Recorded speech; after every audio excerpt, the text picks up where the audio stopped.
안녕하세요. 오만사입니다. 저에게는 딸이 한 명 있습니다. 제 목숨과도 같은 딸이에요. 남편이 결혼한 지 5년 만에 저와 딸을 버리고 떠났습니다. 그때의 충격은 이루 말할 수가 없었어요. 사귈 때에는 그토록 제게 충실하고 다정한 사람이었는데 이런 배신감을 안겨주고 책임감 없이 가버릴지 누가 알았겠어요. 게다가 상대의 여자는 제 후배였어요. 그것도 제가 가까이 지내던 친구의 동생이었어요. 믿을 수 없는 현실에 죽고만 싶을 정도로 마음의 상처를 입었었죠. 친한 친구의 동생이라서 자주 집에 놀러와서 제 딸과 놀아주기도 했어요. 집도 가까워서 친자매처럼 지냈었거든요. 남편과 그렇게 이상한 관계로 꼬이리라고는 전혀 예상치 못했었는데 세상에 내게도 무슨 영화에나 나올 법한 일이 정말로 생기는구나 싶어서 기가 막혔습니다. 그때 남편에게 제가 물었어요. 왜 하필 미진이니? 누굴 탓하려 하지 마. 미진이는 잘못이 없어. 내가 가정이 있는 주제에 꼬신 탓이야. 그리고 너한테도 솔직히 말해서 질렸어. 뭐? 질려? 내가 네 심심부리 땅콩이냐? 내가 네 입맛에 질리면 나가 떨어져야 해. 그랬더니 남편이 기가 막힌 말을 했어요. 솔직히 말해서 너랑 사귀었던 시간까지 합하면 벌써 10년이 넘었어. 나 그동안 네가 한없이 좋았던 기억만 있는 게 아니야. 그냥 자식 낳고 사니까 참고 살아야지 하면서도 그건 껍데기뿐이더라. 좀 더 솔직하게 사는 게 정직하잖아. 그래서 유부남인 주제에 미진이를 꼬셨어? 미진이도 정상은 아니지. 남의 가정 있는 남자, 아니 친언니처럼 지내는 사람이 가정을 깼으니 말이야. 아무튼 너는 남 탓을 하지 않는 게 좋을 거야. 싫은 사람과 억지로 함께 사는 것은 아니라고 봐. 내가 너한테 줄 것은 주고 떠날 테니까 그리 알아. 남편은 오히려 당당하게 이혼을 요구했고 딸도 제가 키우라고 했어요. 물론 양육비도 주겠다고 했습니다. 살던 전셋집도 주고 몸만 나가겠다고 했어요. 남편은 줄 것 다 주고 떠난 것이니 양심에 꺼릴 것도 하나도 없다고 했습니다. 남편은 이미 오래전부터 제게서 떠날 준비를 다 했더라고요. 그게 더 충격이었습니다. 미진이네 집에서도 이 사실을 안 후에는 난리가 났었죠. 하지만 그때뿐이었어요. 친구가 날이면 날마다 찾아와서 미안하다며 자기도 그렇게 된 줄은 꿈에도 몰랐다며 어떡하든지 동생인 미진이를 말리겠다고 했습니다. 하지만 막상 제가 남편과 이혼을 하게 되자 언제 그랬냐는 듯이 싹 달라졌어요. 그때 받았던 친구에 대한 배신과 산산이 깨져버린 믿음에 치를 떨었습니다. 인간이라 종자들이 징글징글 하더라고요. 남편과 친자매처럼 왕래를 했던 친구와 동생처럼 여겨왔던 친구 여동생과 그 부모들까지 한마디로 다들 악귀들 같았어요. 남편이 나를 버리고 떠난 것보다 더 크게 가슴이 아팠습니다. 그래서 사람을 만나는 것도 친구를 만나는 것도 다 모든 게 부질없어 보이더라고요. 그때 알았어요. 왜 사람들이 이 세상을 자발적으로 떠나려 하는지를요. 모든 것을 잊고 떠나고 싶었어요. 그래서 멀리 멀리 동해 바닷가로 무작정 떠났어요. 견딜 수 없는 배신감과 분노 때문에 홧김이든 아니든 보란듯이 사라져주고 싶었습니다. 나와 가장 가까웠던 사람들이 나를 속이고 내가 싫다고 떠났으니 내가 무슨 삶의 의욕이 있었겠어요. 하지만 때마침 제 딸이 어디가 아픈지 계속해서 운다며 전화가 왔어요. 언니, 엄마랑 내가 아무리 안아주고 해도 계속 울기만 해. 언니가 보고 싶은가 봐. 나리야, 엄마야, 엄마 해봐. 그 순간 저는 한 대 얻어맞는 듯 했어요. 내가 지금 뭐하고 있지? 나한테는 우리 나리가 있는데 내가 여기 왜 이러고 있는 거야? 잠이 와서 그런지 엄마를 찾느라 울보가 된 어린 내 딸 나리를 향해서 제가 활짝 웃는 얼굴로 손까지 늘며 그랬어요. 나리야, 엄마야, 엄마가 금방 갈게. 울지 마. 제 목소리를 알아듣고 울음을 잠시 그쳤다가 더 서럽게 울었어요. 나리야, 조금만 기다려. 엄마가 금방 나리한테 갈게. 마음이 급했어요. 내가 왜 미쳤다고 이 먼 데까지 와서 이러고 있는지 한심한 생각마저 들었습니다. 저에게는 삶의 이유가 있었다는 것을 그때서야 깨달았던 거죠. 그때부터 저는 제 딸을 잘 키우기 위해서 열심히 잘 살자고 다짐했어요. 지나간 일은 지나간 일일 뿐이고 누굴 원망하고 탓하며 보내는 시간들은 제 살 깎기나 마찬가지라고 생각했습니다. 오로지 제 딸을 남 부끄럽지 않게 혼자서도 잘 키워내리라 다짐하고 또 다짐했어요. 그때부터 저는 새 출발을 했어요. 제 딸을 낳을 때 그만두었던 회사에도 임시직으로 다녔다가 그마저도 파트타임이라서 경제적으로 안정적이지 않아서 장사도 해보려고 했어요. 남편은 제 딸의 양육비를 매달 보내준다고 큰 소리를 치더니 한 번도 보내주지 않았어도 달라고 하지 않았습니다. 저와 이혼을 하자마자 곧바로 미진이와 결혼을 했어요. 양육비를 내놓으라고 줄 사람 같았으면 친절하게 보냈겠죠. 저 대신에 엄마가 전화를 해서 수십 번 말했다는데 보내지 않는 걸 보면 줄 생각이 없었던 겁니다. 그런 전 남편의 목소리를 듣는 것이 끔찍했어요. 경력이 단절된 상태라서 일반 사무직은 너무 보수가 작았어요.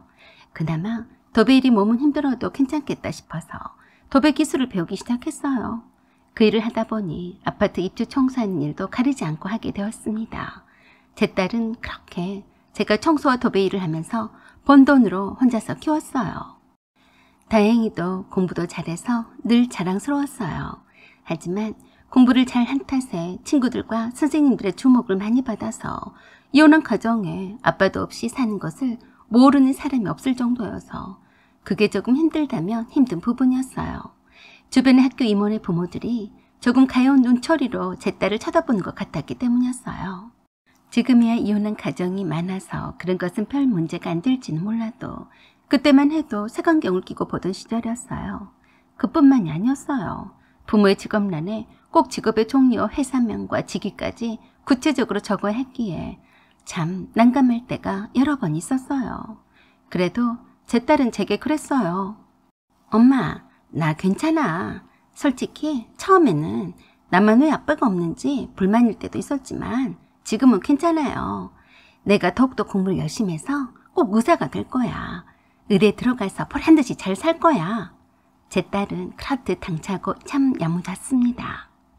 내가 무슨 복이 많아서 이렇게 똘똘한 딸이 내게 왔나 싶어서 늘 감사했어요. 드디어 그렇게 원하고 원했던 의대에도 입학하게 되었고 저는 거기에 힘입어 더욱 열심히 청소 일을 하게 되었어요. 청소업체 사장님이 제게 점장으로 넘기셨다가 드디어 제가 인수해서 직접 운영을 하고 있었어요. 거래업체는 날로 늘어났고 아파트 입주 청소를 통째로 맡아서 하다 보니 일손이 많이 딸려서 즐거운 비명을 지를 정도로 수입은 짭짤했습니다. 그래서 몸은 힘이 들어도 팔 걷어붙여가며 대표였던 나도 내일 할 것 없이 노가다처럼 청소 일을 하곤 했어요. 그날도 아파트 입주 청소를 열심히 하느라 바빠서 현장에 나와서 일손을 돕고 있었어요. 그런데 한 남자가 들어와서 청소하고 있는 모습을 휴대폰으로 찍고 있었는데 입주문인 줄 알고 그냥 돌려보냈습니다. 그런데 그게 아니었어요. 며칠 뒤에 갑자기 기숙사에 있던 딸이 찾아왔어요. 너 시험기간이 아니냐? 왜 왔어? 뭐 필요하니? 아니에요. 엄마, 이거 보세요. 이게 뭐냐? 그건 제가 입주 청소를 하는 장면이었는데 의아했습니다. 엄마, 잘 들으세요. 사실은 내가 사귀는 애가 있는데 그 집에서 엄마 뒷조사를 했어. 뭔 소리야? 뒷조사를 했다니? 그러게, 나도 그 친구가 그렇게 대단한 집의 아들인 줄 몰랐어요. 그 친구 엄마란 분이 직접 와서 내게 말한 것도 아니고 기사인가 뭔가를 대신해서 나한테 이 사진을 보내면서 그러더라고. 뭐라고 했는데 그래? 청소하는 일을 하는 집안과는 맞지 않으니까 딴 생각은 일절 하지 말라고. 그러면서 항상 지켜보고 있을 테니까 그 친구를 만나지 말라고. 자기네들 집안은 뭐 얼마나 대단하다고 그런 말 같지도 않은 소리를 하고 간대. 그랬더니 제 딸이 제 두 손을 잡고 말했어요. 엄마, 이런 건 나도 정말 싫지만 이게 현실이야. 내가 그 친구 집안이 대단해서 뭘 바라고 사귄 것은 아니었지만 그 집 입장에서는 줄 서 있는 예비 며느리들이 많은데 청소와 도배하는 집안에다 아빠도 없이 이혼한 가정에 가당키나 하겠어요? 네가 사귀는 그 애도 그렇게 생각하니? 아니에요. 그런 애였으면 바로 헤어졌을 거예요. 그 친구는 달라요. 그 친구도 그렇고 저도 그렇고 이제 와서 헤어지기는 싫어요. 그래서 말인데요. 그 친구가 말하기를 아빠가 지금 공기업에 임원으로 계시니까 아빠를 내세우면 그 친구 집에서도 자존심이 덜 상하지 않을까 한다네요. 엄마는 어떻게 생각해요? 그 말에 철렁 가슴이 내려앉는 기분이었습니다. 이제껏 청소일을 하며 열심히 살아온 탓에 제 딸이 의대에 다닐 수 있었고 마음 놓고 공부도 할 수 있었는데 그 청소일이 나쁘꾸러워서 친아빠를 찾아가겠다는 말이니 씁쓸했습니다. 그래서 제가 그랬어요. 그 친구가 아니면 넌 안 되겠니? 꼭 그렇게 집안 따지는 집에 애와 사귀어야겠어. 나도 그 집에서 만나지 말라고 하니까 오기가 생겼어. 나한테 지금까지 이렇게 함부로 했던 사람은 없었는데 내가 왜 그런 말도 안 되는 주문에 내가 포기를 해야 된 거야. 제 딸은 얼마나 그쪽 집에서 자존심을 긁어버렸는지 도끼를 품고 있었어요. 기어이 보란 듯이 의대 졸업 후에 결혼을 하고야 말겠다고 했습니다. 제 딸은 의대에 진학을 할 때 전 남편 회사로 다짜고짜로 직접 찾아갔어요. 그리고 면전에 대놓고 그랬다네요. 도대체가 아빠란 사람이 어떻게 생겼는지 궁금해서 찾아왔어요. 당돌한 딸의 말에 전 남편이 적잖이 당황을 했다고 했습니다. 엄마와는 이혼을 하셨어도 저는 아빠 딸이 아니었어요? 이렇게 누구나 다 아는 공기업 이모까지 되셨으면서 왜 저를 한 번도 찾지 않으셨어요? 양육비는 왜 한 번도 안 주셨어요? 동네 창피를 당하고 싶으세요? 제가 의대 진학을 했으니까 앞으로는 그동안 밀린 양육비라 생각하고 돈 내놓으세요. 제 딸의 말에 의하면 거의 반강제로 의대 학비를 뜯어내고 있다고 들었어요. 그리고 그러기 위해서 한 달에 한 번씩 멋진 레스토랑에서 스테이크를 썰면서 만나고 있었어요. 자발적으로 하지 않는 아빠 역할을 억지로라도 받아내겠다고 했습니다. 그럴 필요까지 없었는데 제 딸은 영악했어요. 책값이며 생활비며 필요한 것이 많으니까 전 남편에게 신용카드를 하나 달라고 해서 물 쓰듯이 맘껏 쓴다고 했어요. 그동안 처자식을 버리고 딴 여자랑 휘휘낙낙거리며 잘 살았으니 당연한 거라면서 받아낼 것은 확실히 받아내겠다고 했습니다. 그런 이유로 뒤늦게나마 전 남편을 정기적으로 만나고 있었어요. 그런 딸이 전 남편에게 남친을 소개시켜주고 청소하는 엄마가 아니라 공기업의 임원 직함을 가지고 있는 그럴싸한 전 남편의 호강을 입겠다는 것이었어요. 그럴 때니 제게 미리 말해주는 것이었는데 솔직히 저는 싫었습니다. 이렇게 고생해서 애써서 키운 딸을 혹시나 전 남편에게 뺏기는 거 아닌가 하는 두려움도 있었고 나를 떠나진 않을까 하는 두려움도 함께 있었어요. 하지만 이젠 성인이 된 딸에게 못하게 막을 수도 없는 노릇이었어요. 그렇게 제 묵인하에 제 딸은 저보다 앞서서 전 남편에게 딸의 남자친구를 소개를 했고 급기야는 정식으로 그 원수의 집으로 데리고 갔습니다. 미진이란 그 여자가 좋아할 리가 없었어요. 그걸 두고 제 딸이 그랬어요. 엄마, 어떻게 생긴 낯짝인지 제가 똑똑히 보겠어요. 우리 아빠를 뺏어간 여자인데 내가 그런 여자를 배려할 필요는 없겠죠? 아빠 말을 들으니까 아들을 크세 둘이나 낳았다고 하던데 어디 두 남동생들한테 큰 누나가 있다는 걸 확실히 보여줘야죠. 제 딸은 유독 도끼를 품으면서 말했어요. 아빠 없이 살았어도 별 서러움도 모르고 잘 살아왔는데 뜻밖의 남자친구 집안에서 걸고 넘어지는 집안 운운하는 말에 그게 다 그 원수의 여자 탓이라고 생각하는 듯 했습니다. 저는 그저 제 딸이 마음이 다치지 않기만을 바랄 뿐 제가 싫다고 말려도 소용이 없었어요. 이런저런 일로 신경을 쓰다가 혹여라도 공부에 소홀히 할까봐 걱정도 되었는데 딸에게 연락이 왔어요. 엄마, 나 오늘 기숙사에서 나와서 아빠 집에 들어가. 청천벽력 같은 소리였어요. 누구 맘대로 그 여자가 들어오라고 했어? 아니, 내가 옮겼어. 나도 아빠 딸인데 그동안 엄마가 날 키웠으니까 나머지는 알아서 책임을 지라고 했어. 엄마도 이제는 더 늦기 전에 좋은 사람을 만나서 재혼을 해야 하지 않겠냐며 내가 결혼할 때까지 책임을 지라고 했지. 그 여자는 엄마 대신에 내가 갚아줄게. 걱정 마세요. 저는 그런 거 저런 거 다 필요 없다고 했어요. 엄마, 너무 걱정 말아요. 나 공부도 남들한테 빠지지 않고 열심히 하면서 할 건 다 할 거니까요. 내가 아빠 집에 들어간다고 해서 엄마랑 달라질 건 없어요. 그 여자도 내 새엄마니까 엄마 역할은 하게 해줘야죠. 아마 죽을 맛이 들 거예요. 제 딸은 남자친구와 결혼은 포기를 못하겠고 쟁쟁한 남자친구 집안과 결혼을 하려면 최소한 전 남편의 사회적인 지위가 필요했으며 더 나아가서는 딸의 남자친구와 결혼이 진행이 되더라도 그 비용이며 지참금을 전 남편에게서 충분히 뜯어내겠다는 생각과 그런저런 고통을 그 미진이란 여자에게 주면서 복수하겠다는 생각이었어요. 그 원수의 집에 입성한 딸이 그 집에서 보라는 듯이 제게 전화도 자유롭게 했습니다. 밝은 목소리를 들으니 안심은 되었어요. 그 집이 대저택이라서 방도 크고 일하는 아줌마도 있다고 들었어요. 처음에는 걱정도 많았는데 저도 차츰 차라리 잘 됐지 싶었습니다. 얼마나 제 딸이 내색은 하지 않았어도 아빠를 그리워했는데 말입니다. 당연히 그 미진이란 여자가 제 딸이 전 남편의 집에 들어오는 것을 반길 리가 없었죠. 그렇지 않아도 사이가 별로 좋지 않았는지 날이면 날마다 그 원수들이 원수처럼 서로 투닥거렸다고 하더라고요. 제 딸은 그러던 말던 신경 안 쓴다고 했어요. 그러더니 미진이란 여자가 집을 나갔고 이때다 싶어서 제 딸이 집안일을 모두 장악했다고 했어요. 제 딸 때문만이 아니었고 오래전부터 전 남편 때문에 진작에 쫑이 난 관계라고 하더라고요. 떡하니 집안을 차지해서 좌지우지하는 제 딸 때문에 드디어 들어오지도 못하고 그렇게 생활하다가 집을 방치한 이유를 들어 전 남편이 이혼 소송을 했다고 들었습니다. 그것을 다 제 딸이 전 남편을 움직여서 그렇게 하도록 했다는데 믿기지 않았어요. 제 딸이 들어간 김에 복수를 하겠다고 하더니 어떻게 공부도 하면서 그런 머리를 썼는지 놀랍기만 했어요. 전 남편에게는 오피스 와이프가 하나 있었는데 그걸 10분 활용했다고 하더라고요. 하여간 그 버릇은 재혼한 후에도 못 고쳤나 했네요.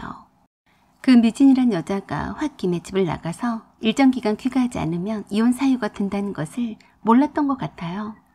제 딸이 전 남편을 부추겨서 가출한 사이에 무슨 일을 하고 다녔는지 뒷조사를 하게 했는데 드디어 털었더니 걸려들었다네요. 그렇게 완벽하게 증거를 잡아댔고 이혼 소송을 걸었더니 오히려 위자료를 토해내고 이혼을 당할 판이라 쌤통이었어요. 전 남편의 입장에서는 머리꼴치 아픈 미진이라는 여자와 손쉽게 이혼을 하게 되어서 얼마나 개운했겠어요. 갑자기 똑똑한 의대 다닌 딸이 나타나서 이렇게 간지럽고 성가시런 부분도 잘 긁어주고 그래도 아빠라고 자기 편을 들어주니까 무뚝뚝한 두 아들보다는 딸이 100번 낫다고 했다네요. 그렇게 해서 미진한 그 원수 같은 여자는 땡전 한 푼도 없이 쫓겨났어요. 그 말을 들으니 속이 다 시원했습니다. 전 남편은 그 미진한 여자와 이혼을 하는 와중에 서로 그나마 있던 정도 다 떨어져서 두 아들까지 멀리했어요. 드디어 전 남편은 제 딸에게 모든 재산을 탈탈 털어서 병원을 차려주었습니다. 똘똘한 딸 하나가 10아들이 부럽지 않다면서요. 전 남편은 그랬다네요. 아들이 무슨 소용이야. 내 옆에 없는데 둘 다 자기 엄마가 좋다며 갔는데 내 옆에 없는 자식은 자식도 아니다. 난 내 딸 하나만 있으면 돼. 라고 제 딸을 철석같이 믿는 눈치였다고 하더라네요. 저도 이젠 딸만 쳐다보지 말고 딸의 말처럼 새 인생을 살아야 했습니다. 돈은 벌어서 차곡차곡 쌓이기만 했어요. 그래서 저도 차츰 세상살이 한숨 쉬어가자며 사람들과 어울려 다니며 여행도 다녔어요. 제 나이가 아직 많은 나이도 아닌데 꽤 잘나가는 청소업체 대표여서 그런지 소개를 많이 시켜줬어요. 그중에 꽤 검소하고 점잖으신 분을 만나서 친구처럼 지내다가 재혼을 했습니다. 부인과는 오래전에 사별을 했고 두 자녀들은 외국에 유학 가서 거기서 자리를 잡고 산다고 들었어요. 자수성가를 해서 꽤 많은 자산을 이루어서 웬만한 건물을 여러 채 둔 걸로 알고 있었어요. 내 팔자는 남편 복에 치질이도 없어서 재혼은 꿈도 꾸지 않았었는데 참 신기할 따름이었어요. 제 딸도 재혼한 남편을 무척 마음에 들어 했습니다. 그때 제 딸은 대학병원에서 근무 중이었어요. 슬슬 오랫동안 사귀어오던 남자친구와 결혼을 하고 싶어 했어요. 그걸 두고 전 남편이 제 딸에게 그랬다네요. 이젠 내가 병원도 차려줬으니까 그 집에서도 무슨 말은 나오지는 않겠지? 상견례를 하는 게 어떠냐? 네, 그렇게 해요. 웬일인지 제 딸이 예비 시댁 쪽에서는 인사를 오라고 했다는데 아무런 트집도 잡지 않았다고 했습니다. 참 다행한 일이었어요. 오랜 시간 동안에 지켜본 제 딸의 됨됨이를 보고서 결혼을 허락을 한 거라고 생각했어요. 예비 사위인 제 딸의 남자친구도 정식으로 인사를 하러 왔어요. 드디어 상견례만 남았고 그 다음엔 결혼식만 올리면 되는 거였죠. 드디어 상견례장에 갔는데 예상대로 전 남편도 나와 있었어요. 저는 미리 딸이 귀띔을 해줘서 알고는 있었지만 전 남편은 모르고 나온 눈치였어요. 상견례장에 들어서자마자 미리 와서 기다리고 있던 전 남편이 눈이 동그래져서 제 남편에게 90도 각도로 인사를 하면서 그랬습니다. 아니 회장님, 여기는 웬일로 오셨습니까? 그러자 제 남편이 어이없다는 듯이 물었어요. 자네야말로 여기는 왜 왔는데? 네? 제 딸이 상견례로 왔는데요. 뭐? 나도 내 딸을 상견례로 왔네. 아이고, 그러면 잘못 들어오셨습니다. 라고 하자 제 딸이 그랬어요. 아빠, 이분이 엄마랑 재혼하신 새아빠예요. 서로 아시는 분이세요? 그 말에 전 남편이 놀라 자빠지려 했어요. 평소에 운동을 열심히 한 탓에 날씬한 저와 제 남편을 번갈아가며 어쩔 줄 몰라 하더라고요. 그런 제 남편이 전 남편에게 껄껄 웃으면서 제게 말했어요. 당신 전 남편이 맞아? 그렇다고 한숨을 쉬면서 끄덕였더니 그랬어요. 이름이 같아도 자네일 줄은 몰랐는데 이거 참 기막힌 우연이구만. 그 사이에 예비 사위와 예비 사돈들도 들어왔다가 제 남편을 보더니 반색을 하면서 굽신거렸습니다. 아이고, 회장님의 말씀은 익히 많이 들었습니다. 처음 뵙겠습니다. 전 남편은 면전에 두고도 제 남편밖에 없는 듯이 했어요. 세상 참 추접스럽다는 생각이 들었어요. 돈 좀 있다는 것들이 더 하다는 생각이 들더라고요. 재혼한 제 남편 알고 봤더니 돈 좀 꽤나 있는 사람들 사이에서는 아는 사람은 알고 없는 사람들한테는 그저 그런 사람이었다고 했어요. 이를테면 큰손이라고 불린다고 하더라고요. 저도 그때 처음 알았네요. 제 남편이 저를 소개하자 언제 청소하는 주제에 가당키나 하냐고 했던 사람들이 저에게 그랬어요. 어쩜 따님을 잘 키우셨어요. 벌써 병원까지 차려주시고 저희 며느리로 주시다니 정말 감사합니다. 그러자 제 남편이 그랬어요. 아니 왜 두말합니까? 청소하는 주제니 뭐니 하며 기사를 보냈다는데.